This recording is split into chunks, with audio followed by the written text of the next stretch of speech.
ಧರ್ಮಸ್ಥಳ ಭಾಗದಲ್ಲಿ ಅಸ್ಥಿ ಪಂಜರಕ್ಕಾಗಿ ಶೋಧ ಕಾರ್ಯ ಇವತ್ತು ನಡಿಬೇಕಾಗಿದೆ. ಆದರೆ ಇವತ್ತು ನಡಿಬೇಕಾಗಿದ್ದಂತಹ ಉತ್ಖನನ ಕಾರ್ಯ ನಡೆಯುತ್ತೋ ಇಲ್ವೋ ಅನ್ನುವಂತಹ ಚರ್ಚೆಗಳು, ಪ್ರಶ್ನೆಗಳಿತ್ತು. ಹಾಗಾದ್ರೆ ಶೋಧ ನಡೆಯುತ್ತಾ ನಡೆಯೋದಿಲ್ವಾ ಅನ್ನುವಂತಹ ಪ್ರಶ್ನೆಗಳಿಗೆ ಉತ್ತರ ಸಿಗ್ತಾ ಇದೆ. ಯಾವುದೇ ಅಸ್ಥಿ ಶೋಧ ಮಾಡಲ್ಲ ಅನ್ನುವಂತಹ ಮಾಹಿತಿ ಎಸ್ಐಟಿ ಕಚೇರಿಯಿಂದ ಅರಣ್ಯ ಇಲಾಖೆಯ ಸಿಬ್ಬಂದಿ, ಕಂದಾಯ ಇಲಾಖೆಯ ಸಿಬ್ಬಂದಿ ಹೊರ ನಡೆದಿದ್ದಾರೆ.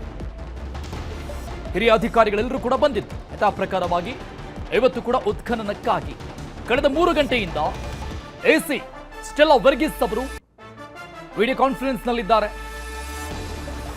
ವಿಡಿಯೋ ಕಾನ್ಫರೆನ್ಸ್ ನಲ್ಲಿ ಎಸಿ ಕಡತ ವಿಲೇವಾರಿ ಕೆಲಸ ನಡೀತಾ ಇದೆ. ಅಸ್ಥಿ ಪಂಜರ ಕಾರ್ಯಾಚರಣೆಗೆ ಎಸಿ ಅಲಭ್ಯ ಹಿನ್ನೆಲೆಯಲ್ಲಿ ಇವತ್ತಿನ ಕಾರ್ಯಾಚರಣೆಯನ್ನ ಮಾಡಲಾಗ್ತಾ ಇಲ್ಲ, ಸ್ಟಾಪ್ ಮಾಡಲಾಗಿದೆ, ಸ್ಥಗಿತಗೊಳಿಸಲಾಗಿದೆ. ಎಸಿ ಅವರ ನೇತೃತ್ವದಲ್ಲಿನೇ ಈ ಒಂದು ಉತ್ಖನನ ಕಾರ್ಯ ನಡಿಬೇಕಾಗಿದೆ. ಆಸ್ ಪರ್ ರೂಲ್ಸ್ ಆ ಭಾಗದ ಎಸಿ ಯಾರಾಗಿರ್ತಾರೆ ಅವರ ನೇತೃತ್ವದಲ್ಲಿನೇ ಈ ಒಂದು ಉತ್ಖನನ ಕಾರ್ಯ ನಡಿಬೇಕಾಗಿರುತ್ತೆ. ಸೊ ಹಾಗಾಗಿ ಅವರು ಬೇರೆ ಒಂದು ಎಮರ್ಜೆನ್ಸಿ ಕೇಸ್ಗೆ ಸಂಬಂಧಪಟ್ಟಂಗೆ ವಿಡಿಯೋ ಕಾನ್ಫರೆನ್ಸ್ ನಲ್ಲಿ ನಿರತರಾಗಿದ್ದಾರೆ, ಭಾಗವಹಿಸಿದ್ದಾರೆ. ಸೊ ಹಾಗಾಗಿ ಇಲ್ಲಿ ಬರೋದಕ್ಕೆ ಸಾಧ್ಯವಾಗ್ತಿಲ್ಲ. ಹಾಗಾಗಿ ನಿರ್ಧಾರವನ್ನು ತೆಗೆದುಕೊಂಡಿರುವಂಥದ್ದು ಇವತ್ತು ಯಾವುದೇ ಶೋಧವನ್ನು ನಡೆಸದೇ ಇರೋದಕ್ಕೆ. ಇಂದಿನ ಅಸ್ಥಿ ಪಂಜರ ಶೋಧ ಸ್ಥಗಿತ ಬೆನ್ನಲ್ಲೇ ಎಸ್ಐಟಿ ಕಚೇರಿಯಲ್ಲಿ ಮಹತ್ವದ ಸಭೆ ನಡೀತಾ ಇದೆ. ಕಳೆದ 8 ದಿನದ ಶೋಧ ಕಾರ್ಯದ ಬಗ್ಗೆ ಚರ್ಚೆ. ಡೇ 1 ನಿಂದ ಇಲ್ಲಿವರೆಗೂ, ನಿನ್ನೆವರೆಗೂ ಏನೆಲ್ಲ ಆಯಿತು, ಏನೆಲ್ಲ ಸಿಕ್ತು, ಆ ಬಗ್ಗೆ ಪ್ರಮುಖವಾಗಿ ಚರ್ಚೆಯನ್ನ ನಡೆಸಲಾಗಿದೆ. ಫೋಟೋ, ವಿಡಿಯೋ ಸಾಕ್ಷ್ಯಗಳ ಪರಿಶೀಲನೆ ಕಾರ್ಯ ನಡೀತಾ ಇದೆ. ಎಲ್ಲ ದಾಖಲೆಗಳನ್ನು ಕೂಡ ಎಸ್ಐಟಿ ಚೀಫ್ ಪಡೆದುಕೊಳ್ತಾ ಇದ್ದಾರೆ. ಮೊಹಾಂತಿ ಅವರು ಎಕ್ಸ್ಪರ್ಟ್ ಸಲಹೆಗಳನ್ನ ಪಡೆದುಕೊಳ್ತಾ ಇದ್ದಾರೆ. ಎಸ್ಐಟಿಯ ಉಳಿದಂತಹ ಅಧಿಕಾರಿಗಳು ಎಸ್ಐಟಿ ಕಚೇರಿಯಲ್ಲೇ ಈ ದೂರುದಾರ ಅನಾಮಿಕ ವ್ಯಕ್ತಿ ಕೂಡ ಅಲ್ಲೇ ಇದ್ದಾರೆ, ವಾಪಸ್ ಕಳಿಸಿಲ್ಲ ಇದುವರೆಗೂ ಕೂಡ. ಫೋಟೋಗಳು, ಪ್ರತಿಯೊಂದು ವಿಡಿಯೋ ಸಾಕ್ಷ್ಯಗಳು, ಉತ್ಖನನಕ್ಕೆ ಹೋಗುವಂತಹ ಸಂದರ್ಭದಲ್ಲಿ, ಅಲ್ಲಿ ನೆಲವನ್ನ ಅಗೆಯುವಂತಹ ಸಂದರ್ಭದಲ್ಲಿ ಮಾಡಿಕೊಂಡಿರುವಂತಹ ವಿಡಿಯೋಸ್, ಸಿಕ್ಕಿರುವಂತಹ ಒಂದಿಷ್ಟು ಮೂಳೆಗಳ ಅವಶೇಷ, ಅದಕ್ಕೆ ಸಂಬಂಧಪಟ್ಟಂತಹ ವಿಡಿಯೋಗಳು, ಫೋಟೋಗಳು, ಪ್ರತಿಯೊಂದನ್ನು ಕೂಡ ಇವತ್ತು ಕೂಲಂಕುಷವಾಗಿ ಆ ಬಗ್ಗೆ ಚರ್ಚೆಯನ್ನು ನಡೆಸಲಾಗ್ತಾ ಇದೆ. ಉಳಿದಂತಹ ಕಾರ್ಯಗಳನ್ನು ಮಾಡ್ತಾ ಇರುವಂತಹ ಪ್ರಕ್ರಿಯೆಗಳು ನಡೀತಾ ಇದೆ. ಯಾಕಂದ್ರೆ ಎಸಿ ಸ್ಟೆಲ್ಲಾ ವರ್ಗೀಸ್ ಅವರು ಇವತ್ತು ಈ ಒಂದು ಶೋಧ ಕಾರ್ಯಾಚರಣೆಗೆ ಬರೋದಕ್ಕೆ ಆಗಿಲ್ಲ ಕಾರಣಾಂತರಗಳಿಂದ. ಸೊ ಹಾಗಾಗಿ ಇವತ್ತಿನ ದಿನವನ್ನ ಈ ಉಳಿದಂತಹ ಕಾರ್ಯಗಳಿಗಾಗಿ ಮೀಸಲಿಟ್ಟಂಗೆ ಕಾಣಿಸ್ತಾ ಇದೆ ಎಸ್ಐಟಿ ಅಧಿಕಾರಿಗಳು. ಇದರ ಜೊತೆಗೆ ಮೊಹಾಂತಿಯವರು ಕೂಡ ಎಸ್ಐಟಿ ಕಚೇರಿಯಲ್ಲಿ ಇದ್ದಾರೆ. ಅಲ್ಲಿ ಉಳಿದಂತಹ ಎಕ್ಸ್ಪರ್ಟ್ಸ್ ಅಧಿಕಾರಿಗಳೇನಿರ್ತಾರೆ, ಎಕ್ಸ್ಪರ್ಟ್ಸ್ಗಳೇನಿರ್ತಾರೆ, ತಜ್ಞ ವೈದ್ಯರು, ಅವರಿಂದ ಒಂದಿಷ್ಟು ಮಾಹಿತಿಗಳನ್ನು ಪಡಿತಾ ಇದ್ದಾರೆ ಅನ್ನೋ ಮಾಹಿತಿ. ಈ ಬಗ್ಗೆ ಡೀಟೇಲ್ಸ್ ಕೊಡ್ತಾರೆ ನಮ್ಮ ಪ್ರತಿನಿಧಿ ಕಿಶನ್, ಲೈವ್ ನಲ್ಲಿ ಜಾಯ್ನ್ ಆಗ್ತಾ ಇದ್ದಾರೆ. ಕಿಶನ್, ಬಹುತೇಕವಾಗಿ ಇವತ್ತು ಶೋಧ ಕಾರ್ಯ, ಉತ್ಖನನ ಕಾರ್ಯ ನಡೆಯೋದಿಲ್ಲ ಅನ್ನುವಂತಹ ಸ್ಪಷ್ಟ ಚಿತ್ರಣ ಸಿಗ್ತಾ ಇದೆ. ಸೊ ಕೊನೆಗೂ ಅಂದ್ರೆ ಇಲ್ಲಿವರೆಗೂ ಕೂಡ ವರ್ಗೀಸ್ ಅವರು ವಾಪಸ್ ಬಂದಿಲ್ಲ ಎಸ್ಐಟಿ ಕಚೇರಿಗೆ. ಆಸ್ ಪರ್ ರೂಲ್ಸ್ ಪ್ರಕಾರ ಅವರು ಇರಬೇಕಾಗತ್ತೆ ಉತ್ಖನನ ಸಂದರ್ಭದಲ್ಲಿ. ಮೇ ಬಿ ನಾಳೆ ಆರಂಭ ಆಗಬಹುದಾ? ಅರುಣ್, ಇವತ್ತು ಬೆಳಗಿನಿಂದಲೂ ಕೂಡ ಪಾಯಿಂಟ್ ನಂಬರ್ 13 ಉತ್ಖನನ ಆಗುತ್ತಾ ಇಲ್ವೆಂಬ ಸಂಶಯ ಬಹಳಷ್ಟಿತ್ತು. ಈಗ ನಿರೀಕ್ಷೆಯಂತೆ ಇವತ್ತಿನ ಉತ್ಖನನ ಪ್ರಕ್ರಿಯೆಯನ್ನು ರದ್ದುಗೊಳಿಸಲಾಗಿದೆ. ಇದಕ್ಕೂ ಹಲವು ಕಾರಣಗಳು ಕೂಡ ಈಗ ಎಸ್ಐಟಿಯ ಮುಂದೆ ಇರುವಂಥದ್ದು. ಯಾಕಂದರೆ ಎಸಿ ಸ್ಟೆಲ್ಲಾ ವರ್ಗೀಸ್ ಅವರ ಸಮ್ಮುಖದಲ್ಲಿ ಯಾವುದೇ ಉತ್ಖನನ ಕಾರ್ಯ ಆಗಬೇಕಾಗಿದೆ. ಇವತ್ತು ಕೂಡ ಅವರು ಮೇಜರ್ ಆಗಿ ಒಂದು ವಿಡಿಯೋ ಕಾನ್ಫರೆನ್ಸಲ್ಲಿ ಭಾಗವಹಿಸಿದ್ರು. ಕಳೆದ 10-12 ದಿನಗಳಿಂದ ಪೂರ್ಣ ಪ್ರಮಾಣದಲ್ಲಿ ಎಸ್ಐಟಿಯ ಈ ತನಿಖೆಯಲ್ಲಿ ಎಸಿ ಸ್ಟೆಲ್ಲಾ ವರ್ಗೀಸ್ ಅವರು ತೊಡಗಿಸಿಕೊಂಡಿದ್ರು. ಆದರೆ ಇವತ್ತು ಸ್ಪಾಟ್ ನಂಬರ್ 13ರ ಉತ್ಖನನ ಕಾರ್ಯ ಆಗಬೇಕಾಗಿತ್ತು. ಆದರೆ ಹಲವು ಕಾರಣಗಳಿಂದ ಇದು ಸ್ಥಗಿತವಾಗಿದೆ. ಒಂದು ಎಸಿ ಅವರು ಬೇರೆ ಕಾರಣಗಳಿಂದ ಬಹಳಷ್ಟು ಬ್ಯುಸಿಯಲ್ಲಿದ್ದರು. ಜೊತೆಗೆ ಅಧಿಕಾರಿಗಳು ಕೂಡ ಒಂದು ಚರ್ಚೆಯಲ್ಲಿದ್ದಾರೆ. ಸ್ಪಾಟ್ ನಂಬರ್ 13 ಯಾವ ರೀತಿಯಾಗಿ ಉತ್ಖನನ ಮಾಡೋದಂತೇಳಿ, ಒಂದು ಮ್ಯಾನ್ಯುವಲ್ ಮೂಲಕವಾಗಿ ಇಲ್ವಾ ಹಿಟಾಚಿ ಮೂಲಕವಾಗಿ ಉತ್ಖನನ ಮಾಡಬೇಕು. ಎರಡೂ ಕ್ರಮಗಳು ಮಾತ್ರ ಬಹಳಷ್ಟು ಸಂಶಯವನ್ನು, ಬಹಳಷ್ಟು ಆ ಕ್ರಮದಲ್ಲಿ ಉತ್ಖನನ ಮಾಡಲ್ಲ ಅನ್ನೋದಾಗಿ ಈಗ ಸದ್ಯಕ್ಕೆ ಗೋಚರ ಆಗ್ತಾ ಇರುವಂಥ ವಿಚಾರ. ಯಾಕೆಂದರೆ ಈಗಾಗಲೇ ಹೇಳ್ತಾ ಇರುವಂಥ ಪ್ರಕಾರವಾಗಿ ಸ್ಥಳೀಯವಾಗಿ ಅಣೆಕಟ್ಟು ಕೂಡ ಇದೆ ಮತ್ತು ಉತ್ಖನನ ಜಾಗ ಮಾಡುವಂಥದ್ದಲ್ಲಿ ಸುಮಾರು 5ರಿಂದ 6 ವಿದ್ಯುತ್ ಕಂಬಗಳು ಕೂಡ ಇದೆ, ಟ್ರಾನ್ಸ್ಫರ್ ಕಂಬಗಳು ಕೂಡ ಇದೆ. ಇನ್ ಕೇಸ್ ಹಿಟಾಚಿ ಅಥವಾ ಮ್ಯಾನ್ಯುವಲ್ ಮೂಲಕವಾಗಿ ಉತ್ಖನನ ಮಾಡಬೇಕಾದ್ರೆ ಎಲ್ಲ ಜಾಗಗಳಿಗೆ ಹಾನಿಯಾಗುವಂಥ ಸಾಧ್ಯತೆಗಳು ಕೂಡ ಇದೆ. ಇದರ ಹಿನ್ನೆಲೆಯಲ್ಲಿ GPS, GPR ರೆಡಾರ್ ಸಿಸ್ಟಮ್ ಅನ್ನ ಈ ಉತ್ಖನನ ಮಾಡೋಕೆ ಬಳಸಬೇಕೆಂಬ ಮನವಿ ಕೂಡ ಸದ್ಯಕ್ಕೆ ಲಾಯರ್ಗಳ ತಂಡ ಇಟ್ಟಿದೆ. ಇದಕ್ಕೆ ಜೊತೆಯಾಗಿ SIT ಬೇರೆ ಬೇರೆ ಅಧಿಕಾರಿಗಳ ಬಳಿ ಮಾಹಿತಿಯನ್ನು ಕೂಡ ಸಂಗ್ರಹ ಮಾಡ್ತಾ ಇದೆ. ಯಾಕೆಂದ್ರೆ ಮ್ಯಾನ್ಯಲ್ ಅಥವಾ ಹಿಟಾಚಿ ಮೂಲಕವಾಗಿ ಉತ್ಖನನ ಮಾಡುವಂಥ ಸಂದರ್ಭದಲ್ಲಿ ಬೇರೆ ಭಾಗಗಳಿಗೆ ಹಾನಿಯಾಗುವಂಥ ಸಾಧ್ಯತೆಗಳು ಕೂಡ ಇರುವಂಥದ್ದು. ಈ ನಿಟ್ಟಿನಲ್ಲಿ GPR ಸಿಸ್ಟಮ್ ಅನ್ನು ಬಳಸೋಕೆ ಮೇಲಧಿಕಾರಿಗಳ ಪರ್ಮಿಷನ್ ಅನ್ನು ಕೂಡ ಕೇಳಿಕೊಂಡಿದ್ದಾರೆ. ಸದ್ಯಕ್ಕೆ ಸಿಕ್ಕಿರುವಂಥ ಮಾಹಿತಿ ಪ್ರಕಾರವಾಗಿ ಬೆಂಗಳೂರಲ್ಲಿ ಈ ಸಿಸ್ಟಮ್ ಇರುವಂಥದ್ದು. ಅದನ್ನು ಮತ್ತೆ ಧರ್ಮಸ್ಥಳಕ್ಕೆ ತಂದು ಇಲ್ಲಿ ಪ್ರಾಯೋಗಿಕವಾಗಿ ಅದನ್ನು ಪರೀಕ್ಷೆ ಮಾಡಬೇಕಾಗತ್ತೆ. ಪರೀಕ್ಷೆ ಮಾಡಿದ ಬಳಿಕ ಅದನ್ನು ಉತ್ಖನನ ಪ್ರಕ್ರಿಯೆಗೆ ಅದನ್ನು ಮುಂದುವರಿಸುವಂಥ ಸಾಧ್ಯತೆಗಳು ಕೂಡ ಇರುವಂಥದ್ದು. ಸದ್ಯಕ್ಕೆ ಸಿಗ್ತಾ ಇರುವಂಥ ಮಾಹಿತಿ ರೆಡಾರನ್ನು ಇಲ್ಲಿ ಬಳಸೋಕೆ ಮಳೆ ಇಲ್ಲದಂಥ ವಾತಾವರಣ ಬೇಕು, ಬಿಸಿಲಿನ ವಾತಾವರಣ ಬೇಕು, ಮಣ್ಣಿನಲ್ಲಿ ತೇವಾಂಶ ಇರಬಾರ್ದು.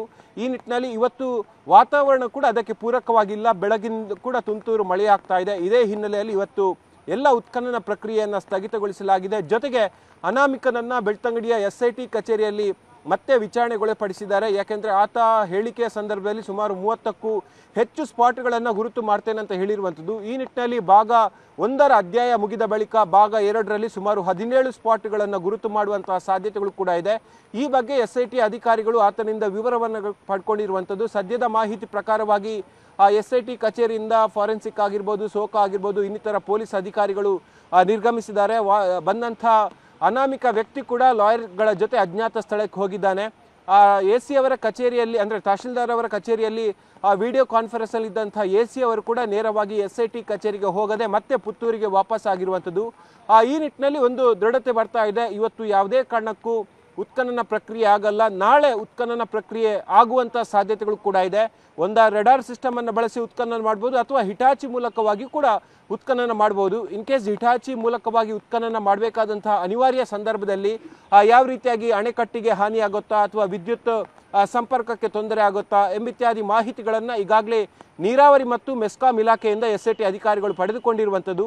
ಈ ನಿಟ್ಟಿನಲ್ಲಿ ಇವತ್ತು ಮೊಹಂತಿಯವರು SIT ಕಚೇರಿಯಲ್ಲಿ ಬಹಳ ಸುದೀರ್ಘವಾಗಿ ಸಭೆಯನ್ನು ಮಾಡ್ತಾ ಇದ್ದಾರೆ. ಯಾಕೆಂದರೆ ಮುಂದಿನ ತನಿಖೆಯ ಪ್ರಗತಿಯ ಹಂತದಲ್ಲಿ ಯಾವೆಲ್ಲ ವಿಚಾರಗಳನ್ನು ಆ್ಯಡ್ ಮಾಡಬೇಕು ಮತ್ತು ತನಿಖೆ ಯಾವ ರೀತಿಯಾಗಿ ಆಗಿರಬೇಕು ಮತ್ತು ಇನ್ನರ್ ಆಗಿ ಅಂದರೆ ಗೌಪ್ಯತೆ ಕಾಪಾಡುವ ನಿಟ್ಟಿನಲ್ಲಿ ಯಾವ ರೀತಿಯಾಗಿ ಅಧಿಕಾರಿಗಳು ಕೂಡ ಇರಬೇಕು ಅನ್ನೋ ಬಗ್ಗೆ ಸಾಕಷ್ಟು ಚರ್ಚೆಗಳಾಗ್ತಾ ಇದೆ, ವಿಮರ್ಶೆಗಳು ಕೂಡ ಆಗ್ತಾ ಇದೆ. ಈ ನಿಟ್ಟಿನಲ್ಲಿ ಇವತ್ತಿನ ಸಭೆಯ ಅಂತ್ಯದಲ್ಲಿ ನಾಳೆ ಉತ್ಖನನ ಮಾಡೋದಾ ಅಥವಾ ಹೇಗೆ ಮಾಡುವುದು ಎಂಬುದು ನಿರ್ಧಾರ ಆಗಲಿದೆ. Arun. Okay, thank you Kishan. ಹಾಗೆ ಸಂಪರ್ಕದಲ್ಲಿರಿ, ಮತ್ತಷ್ಟು ಅಪ್ಡೇಟ್ಸ್ ಪಡಿತಾ ಹೋಗ್ತೀನಿ ನಿಮ್ಮಿಂದ. ಧರ್ಮಸ್ಥಳದಲ್ಲಿ ನಿನ್ನೆ ಉದ್ವಿಗ್ನ ಸ್ಥಿತಿ ನಿರ್ಮಾಣ ಆಗಿತ್ತು. ವಿಚಾರಕ್ಕೆ ಸಂಬಂಧಪಟ್ಟಂಗೆ ಧರ್ಮಸ್ಥಳ ಮತ್ತು ಬೆಳ್ತಂಗಡಿ ಸ್ಟೇಷನ್ನಲ್ಲಿ ಪೊಲೀಸ್ ಠಾಣೆಯಲ್ಲಿ ಒಟ್ಟು 7 ಕೇಸ್ FIR ದಾಖಲಾಗಿದೆ. 150ಕ್ಕೂ ಅಧಿಕ ಜನರ ವಿರುದ್ಧ ಪ್ರತ್ಯೇಕ FIR ದಾಖಲು ಮಾಡಿಕೊಳ್ಳಲಾಗಿದೆ. ನಿನ್ನೆ ಆದಂತಹ ಗಲಾಟೆಗೆ ಸಂಬಂಧಪಟ್ಟಂಗೆ ಧರ್ಮಸ್ಥಳ ಪೊಲೀಸ್ ಠಾಣಾ ವ್ಯಾಪ್ತಿಯಲ್ಲಿ 4 ಪ್ರಕರಣ ದಾಖಲಾಗಿದ್ರೆ ಬೆಳ್ತಂಗಡಿ ಪೊಲೀಸ್ ಠಾಣೆಯಲ್ಲಿ 3 ಪ್ರಕರಣಗಳು ದಾಖಲಾಗಿದೆ. ಅಲ್ಲಿ 4 FIR, ಇಲ್ಲಿ 3 FIR. ಅಕ್ರಮವಾಗಿ ಒಟ್ಟಿಗೆ ಜನರನ್ನ ಸೇರಿಸಿ ಗಲಾಟೆ ಮಾಡಿರುವಂತಹ ಆರೋಪದಲ್ಲಿ ಕೇಸನ್ನು ಹಾಕಲಾಗಿದೆ. ಇನ್ನು 3 ಸೊಮೋಟೋ ಕೇಸ್ಗಳನ್ನ ಪೊಲೀಸರು ದಾಖಲು ಮಾಡಿಕೊಂಡಿದ್ದಾರೆ. ಆ ನಿಟ್ಟಿನಲ್ಲಿ ತನಿಖೆ ಮುಂದುವರಿತಾ ಇದೆ.